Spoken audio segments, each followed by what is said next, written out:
Kaisar Jiaqing adalah kaisar ke-11 dari dinasti Ming, Cina.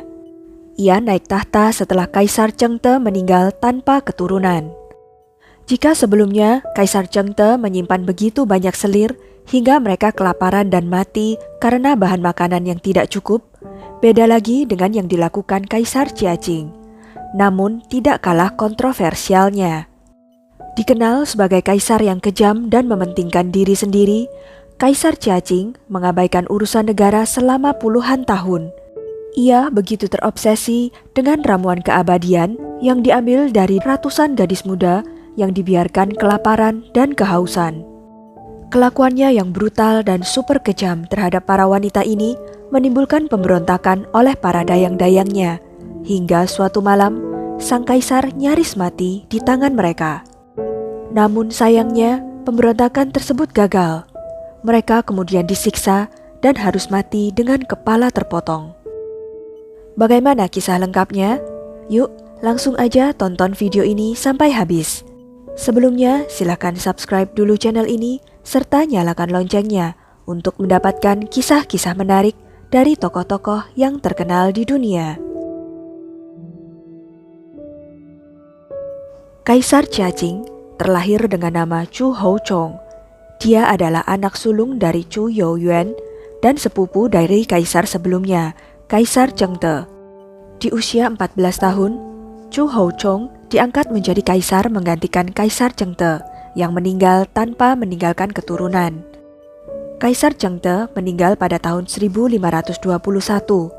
Kemudian Chu Houchong dipindahkan dari kerajaan ayahnya, yaitu di dekat Zhongshan Hubei, ke ibu kota Beijing, dan menjadi Kaisar Jiaqing, kaisar ke-11 dari dinasti Ming, yang memerintah dari tahun 1521 hingga 1567. Setelah naik tahta, tahun-tahun awal pemerintahannya berjalan cukup baik. Ia membatalkan kebijakan-kebijakan yang merugikan dari rezim Chengde dan menyingkirkan pejabat dan kasim-kasim korup dari tubuh pemerintahan. Selain itu, ia juga memerintahkan pemotongan pajak di daerah-daerah yang dilanda bencana alam.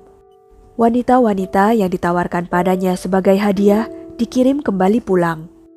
Tak lama setelah bertahta, Kaisar Jiaqing memutuskan untuk mengadakan ritual dan memberi gelar Huangkhao pada ayahnya, sebuah gelar untuk ayah kaisar.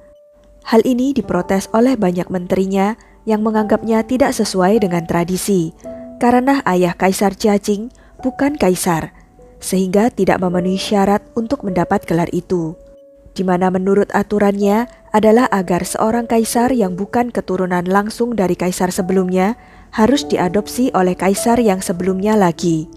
Hal ini dilakukan untuk mempertahankan garis yang terputus. Pengadopsian Kaisar Jiaqing secara anumerta oleh Kaisar Hongzhi telah diusulkan, namun ditolaknya. Ia lebih memilih mendeklarasikan ayahnya sebagai kaisar secara anumerta. Mereka yang telah memprotes keputusannya diasingkan, dicambuk, atau dieksekusi mati. Akibatnya banyak pejabat jujur mengundurkan diri, sehingga memberi kesempatan bagi mereka yang korup untuk menyusup ke tubuh pemerintahan. Namun justru setelah ia mendapatkan keinginannya, Kaisar Jiaqing malah kemudian menjadi kaisar yang enggan mengurusi negara. Ia melakukan pemogokan, memilih untuk tidak menghadiri pertemuan kenegaraan, meski ia tidak mengabaikan dokumen dan urusan pemerintahan lainnya. Kaisar Jiaqing mengabaikan urusan negara selama hampir 20 tahun. Ia mempercayakan urusan negara pada Perdana Menterinya yang korup, Yan Song, yang memegang kekuasaan selama 17 tahun. Yan Song dan anaknya menyalahgunakan jabatan untuk kepentingan mereka sendiri. Siapapun yang ingin dipromosikan akan datang ke kediamannya dengan membawa banyak hadiah. Kaisar Jiaqing dikenal sebagai kaisar yang kejam dan mementingkan diri sendiri, dan ia juga memilih untuk tinggal di luar kota terlarang di Beijing hingga ia bisa hidup dalam pengasingan. Ia juga meninggalkan praktik menemui menterinya sejak tahun 1539 dan seterusnya. Ia memilih untuk menyampaikan keinginannya hanya melalui kasim dan pejabat. Hanya Yan Song, segelintir kasim, dan pendeta Taois yang pernah melihat kaisar. Hal itu akhirnya menyebabkan korupsi di semua tingkat pemerintahan Ming. Situasi politik saat itu kacau dan keuangan negara makin menipis. Sejumlah pemberontakan petani makin memperburuk krisis sosial saat itu. Ditambah lagi, tahun 1542, pemimpin Mongol Altan Khan mulai mengganggu Cina di sepanjang perbatasan utara. Pada tahun 1550, ia bahkan sudah mencapai pinggiran kota Beijing. Akhirnya pemerintah Ming menenangkannya dengan memberikan hak perdagangan khusus.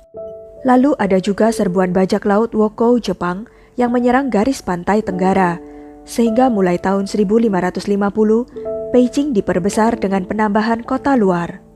Gempa bumi paling mematikan sepanjang masa, gempa bumi Shaanxi, tahun 1556 yang menewaskan lebih dari 800.000 orang, juga terjadi pada masa pemerintahan Kaisar Jiaqing.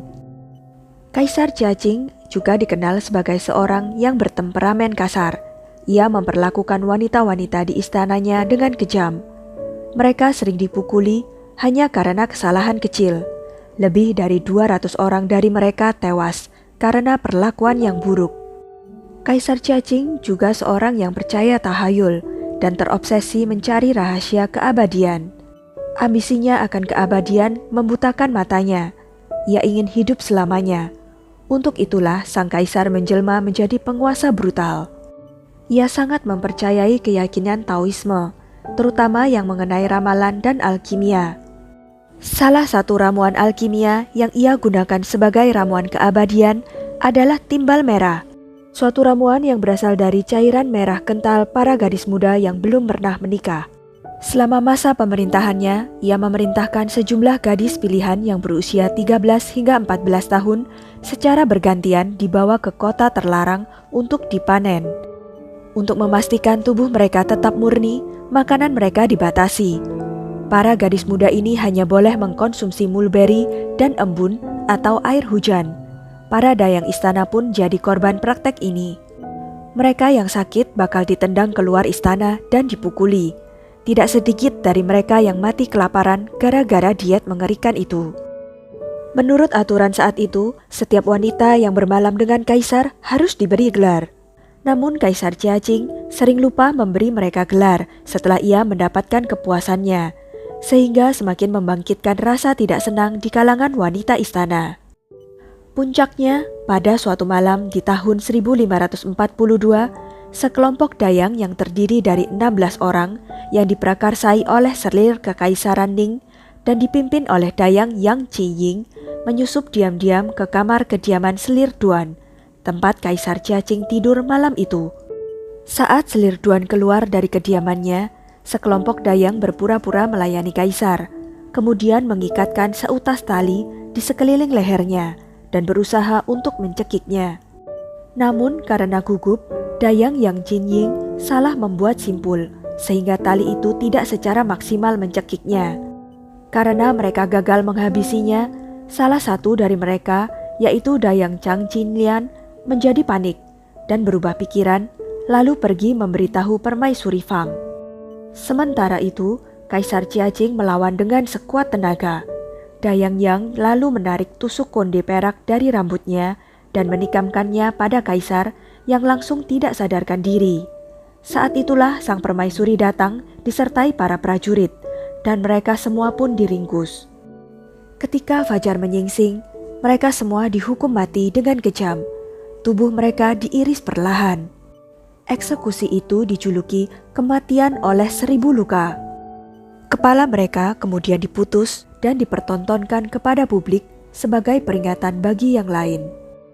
Tak hanya para pelaku, keluarga mereka pun tidak luput dari hukuman.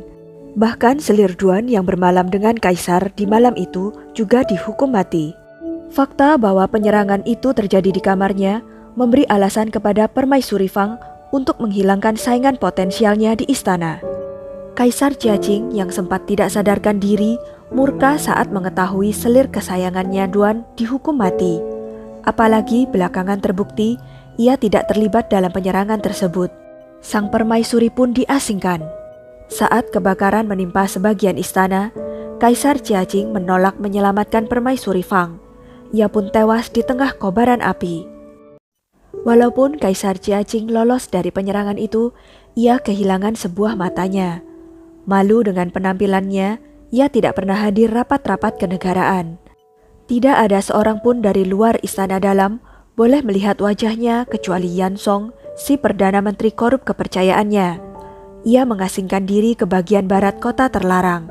Selama 2 dekade, ia tidak memedulikan roda pemerintahan dan membuat kerajaannya mundur. Pasca upaya penyerangan, Kaisar Jiaqing tidak menghentikan aksi brutalnya. Ia tetap berambisi untuk hidup abadi. Ia kemudian mengeluarkan aturan yang membatasi usia para gadis muda yang boleh masuk ke istana.